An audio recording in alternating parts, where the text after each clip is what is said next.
प्यारी सी फैमिली को मेरा प्यार भरा नमस्कार। उम्मीद है आप सब बहुत ही अच्छे से होंगे, बहुत हैप्पी होंगे। तो आज हम बात करेंगे कि शैडो सेल्फ क्या होती है, और इसी के सेकंड पार्ट में जो कि इसी वीडियो के एंड में रहेगा, उसमें हम ये जानेंगे कि हम उसे ठीक करने के लिए क्या करें। शैडो वर्क, जिसे हम शैडो वर्क कहते हैं, तो उस शैडो वर्क में हम क्या करें। तो अभी पहला बार स्टार्ट करते हैं कि शैडो सेल्फ होता क्या है। अब हम ऐसे शुरू करते हैं कि जैसे हम जब चलते हैं तब हम देखते हैं कि हमारे साथ हमारी परछाई चल रही है, और मतलब वो हमने नहीं बनाई, वो हम जानबूझकर अपने साथ नहीं ले आए। आप जानते भी नहीं हो कि क्या है, लेकिन वो आपके साथ साथ चल रहा है, आपका पीछा नहीं छोड़ रहा, और वो आपकी ही सेल्फ है। तो एकदम उसी तरीके से हमारे अंदर भी हमारा डार्क साइड छुपा होता है, उसी को हम बोलते हैं शैडो सेल्फ। यह हमारा डार्क साइड है। अब जैसा कि मान लीजिए कि कोई छोटा बच्चा है, उसे मान लीजिए कि टीचर्स ने कभी बहुत परेशान किया, किसी भी वजह से बहुत परेशान किया, लेकिन वो बच्चा वो चीज़ किसी से बता नहीं पा रहा है, वो किसी से कह नहीं पा रहा है कि हाँ हमें ऐसा ऐसा अगर टीचर कहते हैं तो हमें अंदर में दिक्कत होती है, हमें ये प्रॉब्लम होती है। वो नहीं बताते हैं ये चीज़ अपने पेरेंट्स को, और वो चीज़ वो झेलते जा रहे हैं। तो अब वो कुछ कर भी नहीं पा रहे और उस चीज़ को वो फेस भी कर रहे हैं। तो ये क्या होगा कि वो चीज़ उनके अंदर ही उनके पड़ी रह जाएगी। वो उसके बाद हम बड़े हो गए, उसके बाद पता चला कि अब बहुत से लोगों की फैमिली कार्मिक होती है। हम मान लीजिए कि उनके पेरेंट्स कार्मिक हैं। अब उनके पेरेंट्स चाहते हैं कि वो डॉक्टर बने, वो इंजीनियर बने, वो टीचर बन जाएं, लेकिन उस गर्ल का या बॉय का डांसर बनने का मन है, सिंगर बनने का मन है, लेकिन वो अपने पेरेंट्स के अगेंस्ट नहीं जा सकते हैं। तो फिर इसमें भी क्या होगा कि वो अपने सपने को साइड में करके उसके पेरेंट्स जो कह रहे हैं वो चीज़ करेगा या करेगी, वो अपने मन मुताबिक नहीं चल पाएंगे। अब इसमें क्या होगा कि वो जो उनका फ्यूचर है, वो जो उनकी प्रोफेशनल लाइफ है जिसमें वो फ्यूचर में भी रहेंगे, अब वो अपने मुताबिक नहीं कर पा रहे हैं। तो अब ये भी चीज़ होगी कि मैं वो बनना चाहती थी या वो बनना चाहता था, लेकिन मैं अपने पेरेंट्स लोगों के चलते मैं ये चीज़ बन गया हूँ, जो कि भले मुझे उसमें मज़ा नहीं आ रहा है, भले मैं उसमें हैप्पी नहीं हूँ, भले मैं उसे बहुत समझ के कर रहा हूँ या कर रही हूँ, बट हाँ करना है, क्योंकि हम उनके अगेंस्ट नहीं जा सकते। अब ये चीज़ें भी हमारे अंदर भरी हुई हैं, लेकिन हम कुछ कर नहीं पा रहे हैं, कुछ कर नहीं रहे हैं। उसके बाद पता चला कि कोई लड़की है, उसकी शादी हो गई। अब पता चला कि उसका हस्बैंड जो उसका पार्टनर है या उसके जो इन लॉज हैं या जो भी, वो कार्मिक है। अब पता चला, चलिए हस्बैंड एक ही को पकड़ते हैं, यहाँ पे हस्बैंड को ले लेते हैं। अब मान लीजिए कि उस लड़की का कुछ करने का मन है, जैसे मान लीजिए बहुतों के साथ ये भी होता है कि उन्हें इंस्टा चलाने का मन है या यूट्यूब पर अपना चैनल बनाने का मन है। तो अब वो क्या करेंगे कि वो जान रहे हैं कि हमारा पार्टनर कार्मिक है, हम उसे बिना कुछ भी इन्फॉर्म करे अपने मन से कुछ कर नहीं सकते हैं, भले वो अच्छी चीज़ ही क्यों ना हो, लेकिन हम बिना उसे बताए या बिना उससे पूछे, बिना उसकी इजाज़त के हम वो चीज़ नहीं कर सकते। क्यों नहीं कर सकते? क्योंकि हमें कहीं ना कहीं पता है कि अगर हमने अपने मन से ये चीज़ कर ली तो वो सामने वाला इंसान या वो पार्टनर हमें अब्यूज़ करेगा, हमें उल्टा सीधा कहेगा, या हमें मारे पीटेगा, या हमें चीखे चिल्लाएगा, व्हाटएवर। अब मान लीजिए कि उसने पूछ लिया कि हाँ मुझे इंस्टा पे पेज बनाना है, और उसके पार्टनर ने उसको मना कर दिया कि नहीं ये मत बनाओ, ये ऐसा है, ये वैसा है, ये अच्छा नहीं है, ये वैसा है, तो मैं नहीं चाहता तुम बनाओ, तो मत बनाओ। अब उसने तो कह दिया कि तुम मत बनाओ, लेकिन आप अब वो हो गए, डिप्रेस भी हो जाएंगे, दुखी भी हो जाएंगे, लेकिन आप अपनी इच्छा को यहाँ पे फिर मारेंगे कि नहीं, उसने मना कर दिया तो अब हम ये चीज़ नहीं कर सकते। भले आपका मन था, भले बहुत मन था, आपको वो चीज़ करने से बहुत खुशी मिलती है, इसमें कुछ रॉन्ग भी नहीं, लेकिन आप वो चीज़ कर नहीं सकते अब डर के मारे। अब यहाँ आप जो डिप्रेस हो रहे हैं, अपनी फीलिंग्स को मार रहे हैं, अपनी खुशी को मार रहे हैं, वो तो है ही, साथ ही आपने जो अपने अंदर एक डर पैदा किया है यहाँ पे, वो भी आ गया आपके अंदर। और आप मतलब इस एक चीज़ के ना होने से, नो कह देने से आपके अंदर इतनी सारी इश्यूज़, डिप्रेशन के, एंजाइटी के, डर के, और भी बहुत सारे, वो आप खुद भी जान सकते हो, इतने सारे इश्यूज़ आपके अंदर आ गए सिर्फ एक ना बोल देने से। अब क्या वो भी आप किसी से कह नहीं सकते, लेकिन मान लीजिए आपने कह भी दिया तो भी जो चीज़ आपके अंदर दबी पड़ी है, जो आपकी डार्क साइड है, शैडो सेल्फ, वो तो आपके अंदर ही है। और आप उस चीज़ को लिए हुए हैं, पता नहीं कितने साल हो चुके हैं, लेकिन उसको आप अपने साथ ही लिए हुए हैं। वो डर, वो चीज़ें, वो वक्त के साथ साथ और बढ़ता जा रहा है, और ये सारे जो पेन आप अपने अंदर लिए हुए थे, ये भी बढ़ता जा रहा है। और आप एक वक्त पे ऐसे इंसान बन जाते हैं कि आपको पता है कि हम ये नहीं कर पाए, बचपन में ये हुआ था, फिर जब हम टीनेज में हुआ तो ये हुआ था, बड़े हुए तो ये हुआ, उसके बाद जब हमारी शादी हो गई तो ये हुआ। और ये सिलसिला उम्र भर आप सोच सकते हो कि भाई जब हम पेरेंट्स बने तो ये हुआ, जो भी, मतलब कितनी चीज़ें आपके अंदर इकट्ठा है बचपन से लेके अभी आप जिस भी एज में आ गए हो, उस एज तक में आपके अंदर न जाने अनगिनत पता नहीं कितने इशू और क्या क्या चीज़ें भरी पड़ी। लेकिन आपको ये चीज़ें वक्त आने पर पता चलता है कि हाँ, हमें इस चीज़ से तकलीफ़ हुई थी, हाँ हमें इस चीज़ से ये हुआ था, हाँ मेरा ये मन नहीं था बनने का, लेकिन हाँ हमें ये करना पड़ा। आपको पता तो है, लेकिन इसे सही कैसे करना है ये आपको नहीं पता है। अब ये चीज़ें आपके अंदर इशू बन के बैठी हुई है, आपको ये भी नहीं पता है, क्योंकि हम इस चीज़ के बारे में, हमें कुछ नॉलेज नहीं, हमें इस चीज़ के बारे में अवेयर नहीं। तो हम कब अवेयर होते हैं? या तो हम ट्विन जर्नी में आ जाते हैं, तब धीरे धीरे चीज़ें खुद ही सरफेस होने लगती हैं। खुद ही इंसान जब अपने क्वेश्चंस को ढूंढने लगता है, आंसर्स को तलाशने लगता है, तब हमें पता चलती हैं। या तो हम स्पिरिचुअल जर्नी में आ जाते तो हमें पता चलती हैं, और या हम इतने ज़्यादा डिप्रेस्ड हो जाते हैं कि हमें अपना इलाज कराने जाना पड़ता है।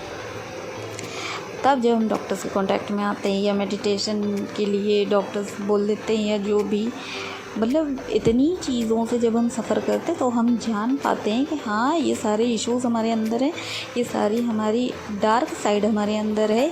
इसे डार्क साइड, शैडो सेल्फ, ये सब कहते हैं। और इतने सारे इश्यूज़ हमारे अंदर हैं, हमें इन सब चीज़ों को ठीक करना है, हमें तब जाके पता चलता है। वरना आप और सब लोगों से मिलिए, वो नहीं जानते ये सब चीज़ें, उन्हें तकलीफ़ होती है समय समय पे इन चीज़ों को याद आने पर, इन बातों को याद आने पर, बट उन्हें ये नहीं पता होता है कि ये चीज़ें हमारे अंदर घर करके बैठ चुकी हैं। ये चीज़ें हम अपने अंदर दबाते चले आ रहे हैं, और इन चीज़ों को हम मतलब एक खूब बड़ा सा मतलब बना के बैठे हैं अपने अंदर, एक जड़ की तरह फैलाते जा रहे हैं अपने अंदर, हमें ये नहीं पता। और वो जड़ फैलती जा रही है, बड़ी होती जा रही है, हमें ये नहीं पता। वही जो परछाई है डार्क, वो डार्कनेस, वो परछाई, वो शैडो, वो बढ़ती जा रही है हमारे साथ, हमें ये नहीं पता होता। तो ये सारे इश्यूज़ हैं, और इस एक ना होने पर या एक कुछ भी प्रॉब्लम होने पर उस एक प्रॉब्लम के साथ हमारे अंदर पता नहीं कितने सारे इश्यूज़ क्रिएट हो जाते हैं। और जब तक हम इन सारी चीज़ों को हम ठीक नहीं करते हैं तब तक हम एक प्योर सोल नहीं बन पाते हैं। अब आप सोचिए कि आप कोई एक टॉपिक आप पकड़िए, कोई भी एक टॉपिक पकड़िए, बचपन का कोई एक टॉपिक पकड़िए जब आपको टीचर ने परेशान किया था, तब देखेंगे कि उस एक टॉपिक को लेने से आपके अंदर कितने सारे इशू आपको पता चलेंगे। तो इसी तरीके से एक बचपन से लेके अभी तक के आप अपने इशू को याद करिए कि कब जो है तो आपके मन के हिसाब से चीज़ नहीं हुई थी और आपको बहुत तकलीफ़ हुई थी, आपको बहुत बुरा लगा था। शैडो सेल्फ में एक चीज़ और आती है इन सब चीज़ों के अलावा कि जब हम किसी से जलने लगते हैं, कोई हमारे सामने आया, हमारे शैडो, हमारा ही रूप अचानक से बदल जाते कि मतलब अंदर से ही होने लगते कि अरे ये इंसान मुझे बिल्कुल पसंद नहीं, अरे ये तो ऐसा है, ये तो ऐसे ही है, इससे मुझे बहुत जलन होती है, इससे मैं बहुत चिढ़ता हूँ, इससे मैं बहुत चिढ़ती हूँ। ये सारे भी शैडो सेल्फ में ही आते हैं। जेलसी और मतलब किसी एक पर्टिकुलर इंसान को देखकर आपको बहुत ही गुस्सा आ जाना या आपको एकदम जेलस हो जाना या कुछ भी इस टाइप की चीज़ें, इसे भी जो हमारी मतलब अचानक से जो हमारे व्यवहार को चेंज कर देती है किसी व्यक्ति को देखकर, उस चीज़ को भी शैडो सेल्फ में ही गिना जाता है, क्योंकि वो भी हमारी सेल्फ है जो अचानक किसी को देखकर चेंज हो जाती है, काली हो जाती है, डार्क हो जाती है। तो ये था हमारा पहला पार्ट कि हम जैसे आज भी बहुत से लोग हैं जिन्हें अभी शैडो वर्क तो छोड़िए, जिन्हें ये नहीं पता है कि ये शैडो सेल्फ, ये डार्क साइड हमारे शैडो की, ये है क्या एग्जैक्टली, ये है क्या। तो ये यही है जो अभी हमने बताया आपको। अब हम इसका सेकंड पार्ट स्टार्ट करते हैं, जिसमें हम ये बात करेंगे कि हम कैसे इसे ठीक कर सकते हैं। हम कैसे अवेयर तो हो गए, हम जान तो गए, लेकिन अब हम इसे ठीक कैसे करें। जो जड़ हमने, जो एक मतलब छोटे से बीज को हमने एक बड़ी सी जड़, बड़ा सा पेड़ अपने अंदर उगा लिया है, बना लिया है, उसे हम कैसे ठीक करें। उसमें जो ढेर सारे हमने गंदगी लगा ली है, उसे हम कैसे ठीक करें। तो वही करना है कि एक टॉपिक को पकड़िए और उसके बाद देखिए कि उस एक टॉपिक से आपके अंदर कितने सारे इशू आपको दिख रहे हैं, एंजाइटी के, डिप्रेशन की, जेलसी के, डर के, जो भी इशू आपको दिखे उसे आप हील करिए, उसे डर का सही करिए, अपने आप को वहाँ पे प्यार दीजिए। किसी से जेलसी होती है उससे आप सॉरी कहिए, आपको किसी से जाकर सॉरी नहीं कहना, सोल लेवल पर कहिए, मेडिटेशन में कहिए, सोल लेवल पे कहिए, पोनो प्रेयर कर लीजिए, उस पर आप सही कर सकते हो। तो ऐसे बहुत से तरीके हैं जिनसे हम अपना शैडो वर्क कर सकते हैं और इस चीज़ को हम सही कर सकते हैं। और जो बहुत सी चीज़ें, ये तो चलिए ठीक है सामने वाले इंसान के लिए ये सारी चीज़ें हैं, लेकिन कुछ चीज़ें होती हैं जो हमारे ही अंदर होती हैं, जिन्हें हमने एकदम सप्रेस करके रखा है अपने ही अंदर, और जब खुद के लिए करना हो तो हम तब क्या कर सकते हैं कि हम खुद को भी होपोनोपोनो प्रेयर में सॉरी कह सकते हैं, अपने ही शैडो से, अपने ही सोल से। हम सबसे पहले तो खुद से ही माफ़ी मांगे। हम तो यही कहेंगे, पहले आप दूसरों से माफ़ी मांगे, उससे पहले आप खुद से ही माफ़ी मांगे कि आपने बचपन से लेके अभी तक आपकी जो भी उम्र हुई है उसमें आपने अपने सोल को न जाने कितनी तकलीफ़, न जाने कितनी परेशानियाँ दी हैं, न जाने अपनी ही सोल को कितना तड़पाया, परेशान किया है। तो मैं सबसे यही कहूँगी कि दूसरों को सॉरी कहने से पहले तो आप खुद को भी माफ़ करें, अपने आप से ही शुरुआत करें। अच्छी चीज़ों की शुरुआत भी हम खुद से ही करें, अपने ही अंदर झांक कर करें। तो जिसके लिए हम होपोनोपोनो प्रेयर भी कर सकते हैं। और दूसरा कि आप एक गिलास वाटर लीजिए और उसके बाद कांच के गिलास में लीजिए, हो सके तो कांच के ही गिलास में लीजिए जिसमें आपको पानी एकदम आराम से अंदर से लेके बाहर तक साफ साफ दिखाई पड़े, और वो आपकी हेल्थ के लिए भी अच्छी है। तो मैं यही सजेशन दूँगी आपको कि आप कांच की गिलास लें। उसके बाद उस वाटर को देखते हुए आप अपने लिए अफर्मेशन बोलें, आप अपने लिए अच्छी अच्छी चीज़ें बोलें, और उसके बाद उस पानी को आप पी जाएँ। उस वाटर को आप एकदम पॉजिटिव बना लें, एकदम अपने ही लिए, अपने ही सोल के लिए, अपने ही शैडो के लिए एकदम प्यार उसमें घोल दें, एकदम मिठास उसमें घोल दीजिए और उसके बाद उसे पी लीजिए। ये भी बहुत अच्छा वर्क करती है, ये हमने खुद पे भी ट्राई किया है, ये बहुत अच्छा वर्क करती है। आप इसे करके देखें ज़रूर। इसके अलावा शैडो वर्क आप लिख कर भी कर सकते हैं। आप लिखिए, आपके दिल में किसी के लिए जो भी आ रहा है, जलन हो रही, गुस्सा आ रही है, कुछ भी हो रहा है, अपने लिए हो रहा है, अपनी तकलीफ़ हो रही, जो भी, आप उसे लिख दीजिए, पूरी भड़ास उसमें उतारिए। जो भी आपके दिल में है, जो भी है, आप सब एक तरीके से कहना सब बक डालिए, पूरा सब उस कागज़ में एकदम उतार दीजिए, अपने अंदर की चीज़ें उतार दीजिए उसमें। और उसके बाद उस कागज़ को आप जला दीजिए। जलाकर जो उसकी राख बचेगी, उसकी ऐश बचेगी, उसे आप हवा में उड़ा दीजिए, हवा में फेंक दीजिए। और ऐसा नहीं कि सिर्फ एक बार करना है, आप एक ही टॉपिक को लेकर एक 2-2 दिन का गैप करके फिर से जो भी टेक्निक आप कर रहे हैं, वाटर टेक्निक कर रहे हैं, लिखने की टेक्निक कर रहे हैं, या होपोनोपोनो प्रेयर कर रहे हैं, और एक टॉपिक को लेके 2 से 3 बार करिए। उसके बाद आप देखेंगे कि वही एक टॉपिक में आपको अब रोना नहीं आ रहा, अब प्रॉब्लम नहीं हो रही, अब नेगेटिविटी फील नहीं हो रही, अब एंग्जाइटी फील नहीं हो रही, अब गुस्सा नहीं आ रहा है। जब आपको ये सब चीज़ें लगने लगे कि हाँ, अब मुझे इस टॉपिक से कोई फ़र्क नहीं पड़ रहा, अब मुझे अच्छा लग रहा है, अब मुझे बेटर फील हो रहा है, आई एम फीलिंग गुड।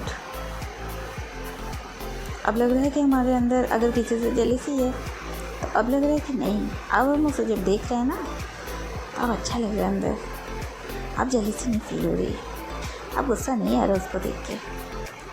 तब आप जान जाइए कि हाँ, आपका ये एक जो टॉपिक आपने उठाया अपने जीवन का, वो फील हो रहा है या हो गया है। उसके बाद दूसरा टॉपिक उठाइए। तो इसी तरीके से आपको शैडो वर्क करना होता है। तो आई होप कि आप सबको जो मैंने बताया, ये आप सबको आपकी लाइफ में मदद करे, हेल्प करे। और अगर कुछ भी आपको कन्फ्यूजन है, कुछ भी हो सकता है कि मैं भूल गई हूँ, मुझसे कुछ छूट गया हो, बिल्कुल हो सकता है, मैं भी इंसान हूँ। अगर मुझसे कुछ छूट गया है तो प्लीज़ मुझे माफ़ करिएगा।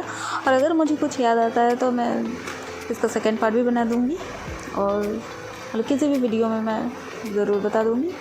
और अगर आपके कोई भी क्वेश्चंस है, अगर आपको कुछ भी मेरी बातें समझ नहीं आई हैं या जो भी, तो आप मेरे इंस्टा पर मुझे क्वेश्चन सेंड कर सकते हैं। मेरी आईडी मैं आपको डिस्क्रिप्शन बॉक्स में डाल दूँगी। मुझे इतनी देर सुनने के लिए आपका बहुत बहुत धन्यवाद। आप सबका दिन बहुत अच्छा जाए। थैंक यू सो मच मुझे सुनने के लिए।